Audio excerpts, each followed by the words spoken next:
Selamat datang di Hakutalk.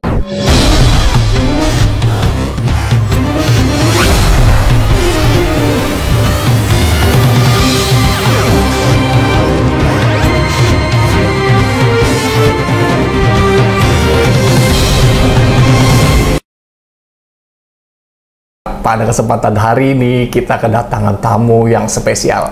Kemarin kita sudah kedatangan Pokja, Ketua Pokja PAUD Kabupaten Katingan, dan sekarang kita kedatangan Bunda PAUD ya langsung. Selamat datang Bu di studio kita Bu. Ya, Oke. Banyak masyarakat yang belum tahu nih tentunya siapa sih Bunda PAUD Kabupaten Katingan.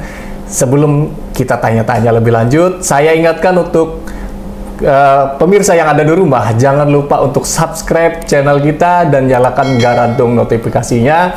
Dan juga jangan lupa di komen siapa lagi yang akan datang selanjutnya di podcast kita. Oke, baik. Kita kasih tahu dulu untuk masyarakat Kabupaten Katingan. Bunda ini siapa sih? Gitu. Boleh nggak Bunda ceritain anaknya ada berapa kayak gitu?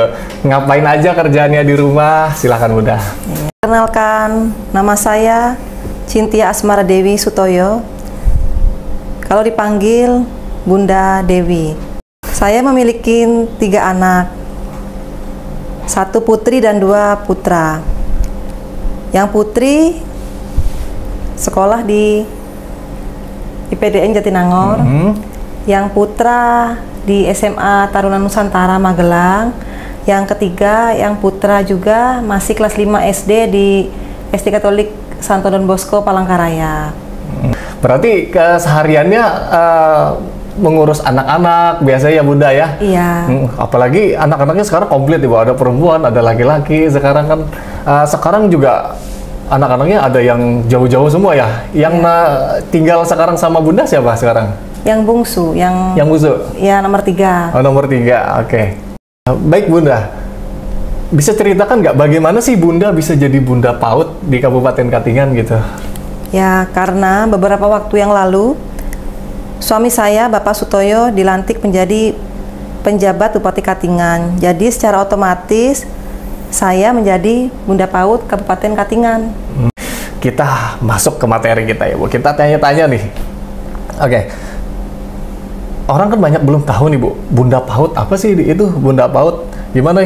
Apa sih tugasnya gitu Bunda PAUD? Bisa nggak Bunda ceritain nih apa sih tugasnya Bunda PAUD itu gitu? Yang pertama, Bunda PAUD mengajak masyarakat untuk lebih memahami pentingnya pendidikan anak usia dini dan mendukung program-program PAUD, khususnya pelaksanaan transisi PAUD ke SD yang menyenangkan. Yang kedua, memastikan bahwa lembaga-lembaga PAUD beroperasi dengan standar yang baik dan memberikan pendidikan yang berkualitas kepada anak-anak. Seterusnya ada menyelenggarakan berbagai kegiatan sosialisasi dan acara yang berkaitan dengan pendidikan anak usia dini seperti seminar, workshop, atau pelatihan. Dan pastinya juga bekerja sama dengan Dinas Pendidikan dan lembaga terkait untuk meningkatkan fasilitas kurikulum dan kualitas pendidikan PAUD. Oh, jadi tugasnya Bunda PAUD ini sangat luar biasa ya Bunda ya. Karena selain kerjaan di rumah sebagai ibu rumah tangga, tapi kerjaan sebagai Bunda PAUD-nya cukup banyak ya Bunda ya. Oke, saya mau juga cerita sedikit ya Bunda ya. Karena setelah podcast kemarin dengan Ketua Pokja Ibu Nurul, Pokja PAUD, kemarin cerita banyak-banyak tentang PAUD ini, bagaimana transisi PAUD ini gimana. Nah, kemudian saya tertarik memasukkan anak saya di PAUD, umur 3 tahun kemarin, kebetulan juga masuk di peserta didik baru. Jadi pas-pasan waktunya saya masukin. Ternyata ketika masuk menjadi anak PAUD, peningkatannya semakin drastis Bunda, karena yang di rumah sebelumnya dia ngomongnya berantakan, sekarang malah rapi, bisa salam, bisa menghormati orang tua, bahkan yang pipisnya sembarangan, jadi sekarang dia bisa mau pipis katanya di WC kayak gitu. Jadi peningkatannya sangat luar biasa Bunda gitu. Oh iya Bunda, baru-baru ini saya dengar bahwa Bunda ada mengunjungi beberapa sekolah ya Bunda ya, belakangan ini. Bisa ceritakan nggak Bunda, ngapain aja sih di sekolah gitu? Bunda dan tim Pokja PAUD mengunjungi TK Melati 1 Kasongan dan SDN 3 Kasongan Baru. Tujuan kunjungan saya sebagai Bunda PAUD beberapa waktu yang lalu ke PAUD dan SD untuk memantau pelaksanaan PBDB atau penerimaan peserta didik baru dan MPLS atau masa pengenalan lingkungan sekolah, yang tujuannya untuk memastikan apakah di sekolah tersebut dalam pelaksanaan PBDB dan MPLS masih menggunakan cara lama, yaitu dengan tes baca, tulis, dan hitung. Dari hasil kunjungan tersebut, bahwa sekolah melaksanakan PBDB dan MPLS tahun ajaran 2024-2025 dengan menerapkan transisi PAUD ke SD yang menyenangkan melalui kegiatan bermain sambil belajar. Oh, jadi artinya kegiatan Bunda itu tujuannya untuk memantau apakah berjalannya dengan baik atau enggak gitu ya Bunda ya. Dari MPLS atau dari penerimaan peserta didik baru kayak gitu ya Bunda lah. Kembali lagi nih Bunda ya.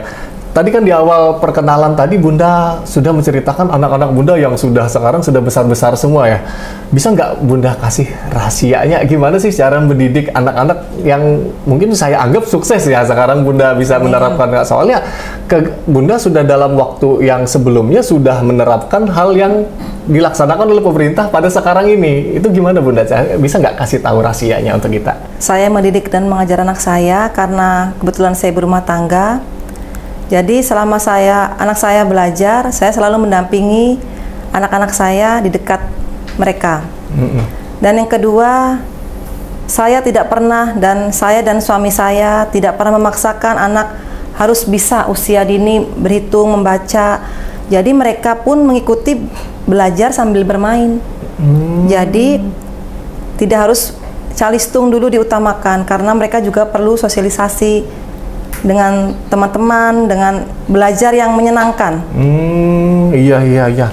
Sama halnya kayak anak saya ya Bunda ya. Anak saya itu kita belajar, ayo kita belajar berhitung, belajar menulis. Fokusnya cuma beberapa menit aja, sisanya lari-lari, bermain. Itu salah satu fungsi baca, tulis, dan berhitung itu ya Bu. Kita nggak langsung menerapkan, ayo kita harus bisa baca, harus bisa bernulis, bisa berhitung gitu. Di saat usianya masih seperti itu ya Bunda ya. Oke, baik Bunda. Ada nggak yang mau Bunda sampaikan untuk masyarakat Kabupaten Katingan atau harapan Bunda gitu? Silakan Bunda. Harapan saya sebagai Bunda PAUD untuk setiap satuan pendidikan, secara khusus SD di Kabupaten Katingan, untuk penerimaan peserta didik baru tidak menggunakan tes calistung dan menerapkan MPLS atau masa pengenalan lingkungan sekolah yang menyenangkan. Saya sebagai Bunda PAUD Kabupaten Katingan mengharapkan dapat bergandengan tangan dengan semua elemen dalam penyediaan layanan PAUD menjadi optimal. Oke, baik Bunda. Sekali lagi terima kasih sudah datang. Nampaknya kita akhiri dulu Hakuta kita pada hari ini.